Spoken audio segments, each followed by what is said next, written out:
It's about that time for another episode of your program, This Day in History, right here on Flip TV. And I remain your host, Lara.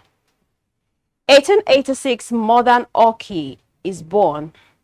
The foundation of the Hockey Association in England formalized a modern version of the game that had already been played in ancient times.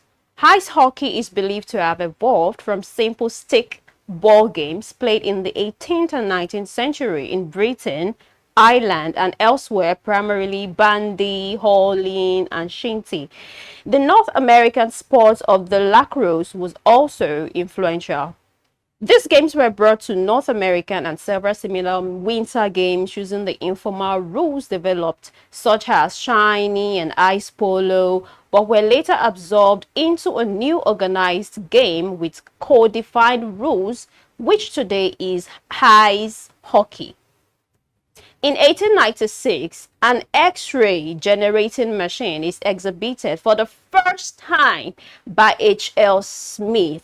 Today, on days to remember, we celebrate how on January 18th, 1896, the X-ray machine was exhibited for the first time.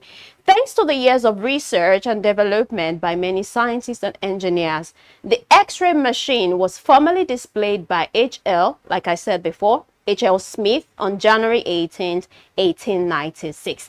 When the first X-ray machine came out, it mostly consisted of turbine, and what H.L. Smith showed to the public was a gunshot wound inside a human hand. But in the 1940s and 1950s, the X-ray machine were used as a marketing tool to sell shoes, pitched as a way to get perfect fits. I can imagine. Now, fluoroscope were used by shoe retailers as at then. As information on the X-ray harmful effects, as information on the harmful effect of X-ray radiation became more commonplace, fluoroscope fell out of fashion. You can imagine using an X-ray machine for shoe fitting. That's ridiculous. In 1957, Pennsylvania. Now I'm about to bite my teeth because I'm finding it really difficult to pronounce that word. I'll try. Pennsylvania became the first US state to ban use of X-ray for shoe fitting. Good. Now today's YouTube video's presentation shows you a little demonstration how an X-ray machine works on human body, and I'm sorry. I'm going to take that again. Today's YouTube video presentation shows you a little demonstration how an X-ray machine works on the human body, shared by users named Ted Ed, as we celebrate the first exhibited to the public on January 18th, 1896. Sounds boring to me though. All right, let's move on. In 2002, the Sierra Leone civil war is declared over. Now, President Kabah declared the Sierra Leone civil war officially over on January 18th, 2002. The war lasted for 11 years and it killed over 50,000 people. Ha, this one choco. Fighting for 11 years. I'm sure to avoid Shogun Layeni. Okay, the next one. 2003, a bushfire kills 4 people and destroy more than 500 homes in Canberra, Australia. Canberra, Australia. I can imagine. Now, you may want to ask me what bushfire is. I'll define it. What is bushfire? It's fire burning in the bush that is difficult to control and sometimes is spread quickly. Just try to imagine staring at a landscape of green vegetation and the next thing is boom, fire eruption. And the scariest thing is the fire doesn't just erupt, it moves rapidly like walking fire. That's really, really scary, honestly. Next, in 2009, we had one concert at the Lincoln Memorial in Washington prior to Barack Obama's inauguration, attract an estimated crowd of 400,000 performers, including Beyonce, John Bon Jovi, Garth Brooks, Mariah Carey, Josh Groban, Herbie Hancock, John Legend, Pete Seeger, and Bruce Springsteen, UT and Stevie Wonder.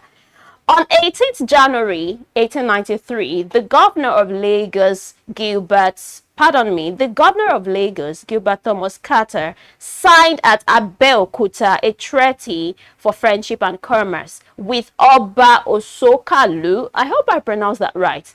Oba Osokalu, the Alake of Egbaland. Egbarewa. Alright, moving on. Now, today, 18th of January, is said to be the National Winnie the Pooh. I hope you remember that animation. I read, National Winnie the Pooh Day on January 18th commemorates Otto A. Milne's birthday in 1882. He brought the adorable honey-loving bear to life in his stories, which also featured his son, Christopher Robin. Now, Winnie the Pooh Day, the author is, I'm lost right now. I'm sorry. Winnie the Pooh Day, Minnie's lovable Pooh bear, as he was fondly called, is a fiction bear inspired by a black bear named Winnie. Winnie lived at a London zoo during the World War II. So I think it's actually a bear in real sense, but then converted to animation. Now, the author's son, Christopher Robin, would visit the bear often and named his own teddy bear after her and a swan named Pooh. That is that about that. Moving on to the next one. Though Women's Health Weight Day is now an international affair, it originated in the United States, where weight loss and gain has a particular focus at the beginning of the calendar year.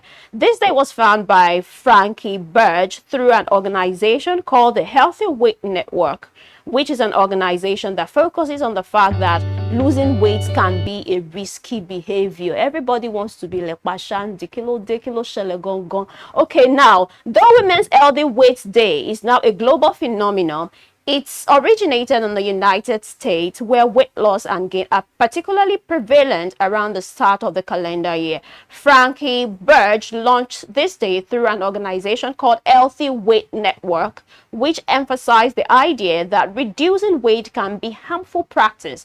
Now, instead of obsessing over weight loss and dieting, cultivate a new mindset and habits centered on concept of being healthy and entire, both inside and out.